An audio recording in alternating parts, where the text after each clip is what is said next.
Whether you own a garden or not, there's one way that you can still keep your hobbies going and your green fingers to stop itching, and that's by having beautiful pots.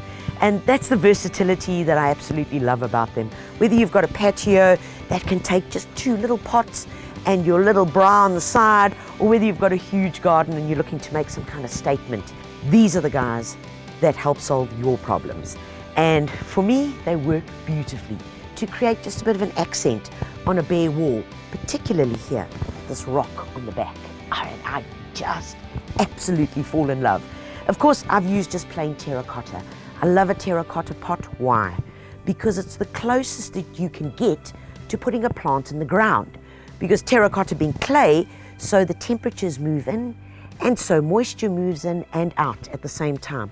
It is probably one of the happiest mediums that your plants can be in.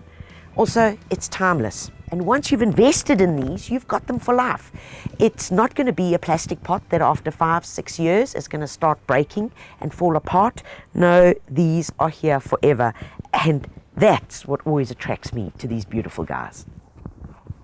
So in these beauties, we've got a few firm favorites. Now, you'll notice I pile them in here. These guys have all been settled in here for about 3 weeks. Some of them are 4 weeks. But what's most important is that we select plants according to the following criteria. Number 1, understand where your pot is going to be at the end of the day. Is it going to be in full sun, or is it going to be in semi-shade?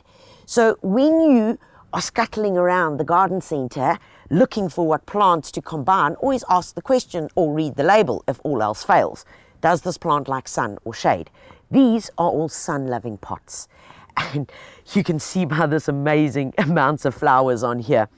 And what I've got in this guy, and it's packed full because that's what we like. Remember, you can always take out and pop it into the garden, so it's not like it's going to go to waste.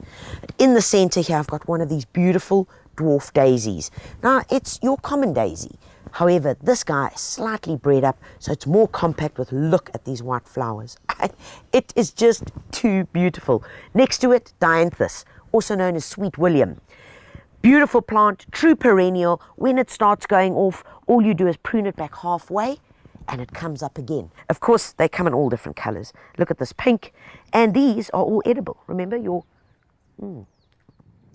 pinks, dianthus as they're known, edible flowers. Also, more edible are our geraniums. And nowadays, it's not only the plain green ones. Look at these wicked colors. So that when they're not flowering, you've still got the amazing foliage. Look at that variegation there. And behind me, isn't that insane? It's like one of those kaleidoscopes that you're looking through. And all of these plants enjoy the sun and enjoy a well-drained position. At the back, I've got statice.